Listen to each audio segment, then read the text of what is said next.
Di sini saya dari kelompok 4 akan menjelaskan tentang hierarki perundang-undangan Republik Indonesia. Dalam hal ini akan disampaikan oleh rekan-rekan saya. Untuk rekan-rekan saya persilakan. Hierarki perundang-undangan yang ada di Indonesia adalah penjejangan setiap jenis peraturan perundang-undangan yang didasarkan pada asas bahwa peraturan undang-undang yang lebih rendah tidak boleh bertentangan dengan peraturan perundang-undangan yang lebih tinggi. Pada UU nomor 10 tahun 2004 yang telah direvisi menjadi UU nomor 12 tahun 2011 tentang pembentukan perundang-undangan.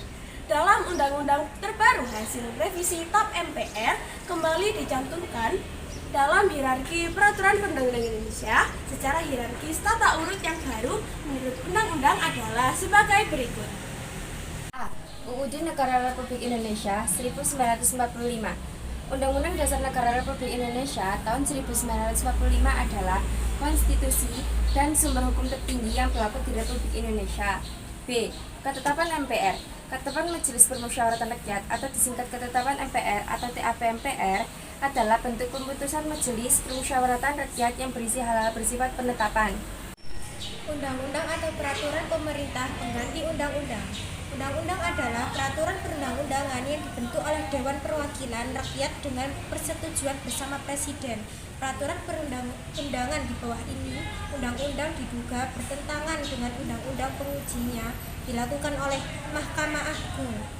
Materi muatan yang harus diatur dengan undang-undang yaitu 1.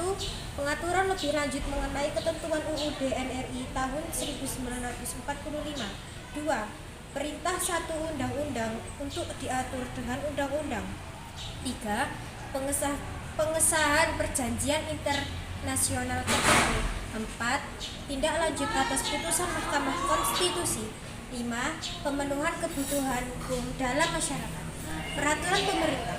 Peraturan pemerintah adalah peraturan perundang-undangan yang ditetapkan oleh Presiden untuk menjalankan undang-undang sebagaimana mestinya. Peraturan Presiden. Peraturan Presiden adalah peraturan perundang-undangan yang ditetapkan oleh Presiden untuk menjalankan perintah peraturan perundang-undangan yang lebih tinggi atau menyelenggarakan kekuasaan pemerintahan. F. Peraturan daerah provinsi. Peraturan daerah provinsi adalah peraturan perundang-undangan yang dibentuk oleh Dewan Perwakilan Rakyat Daerah Provinsi dengan persetujuan dengan gubernur. Peraturan daerah kabupaten atau kota. Peraturan daerah kabupaten atau kota adalah peraturan perundang-undangan yang dibentuk oleh Dewan Perwakilan Rakyat Daerah, kabupaten atau kota dengan persetujuan bersama bupati atau wali kota. Jenis hierarki peraturan perundang-undangan selain yang dimaksud mencakup peraturan yang ditetapkan oleh Majelis Permusyawaratan Rakyat (MPR), Dewan Perwakilan Rakyat (DPR), Dewan Perwakilan Daerah (DPD), Mahkamah Agung (MA), Mahkamah Konstitusi (MK), Badan Pemeriksa Keuangan, Komisi Yudisial, Bank Indonesia, Menteri, badan lembaga atau komisi yang setingkat yang dibentuk dengan undang-undang atas pemerintah atas perintah undang-undang.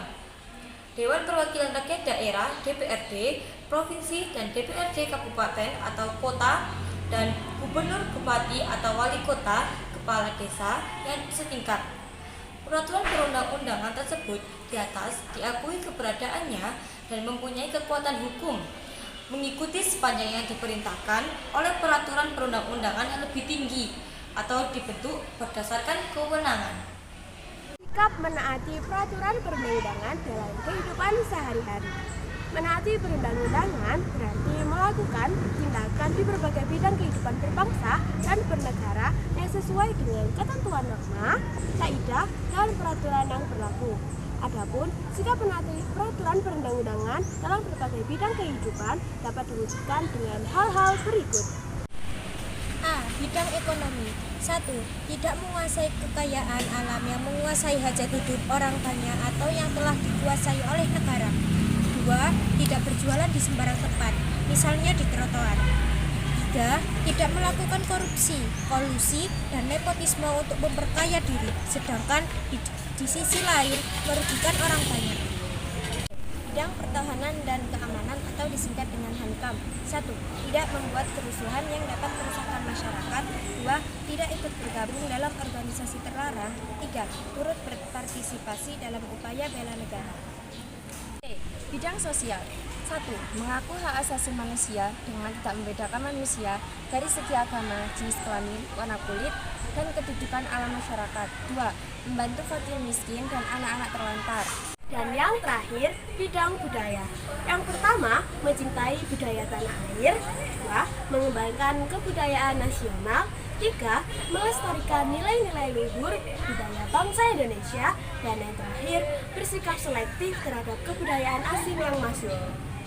Sekian yang bisa kelompok kami sampaikan. Semoga bermanfaat untuk kalian semua.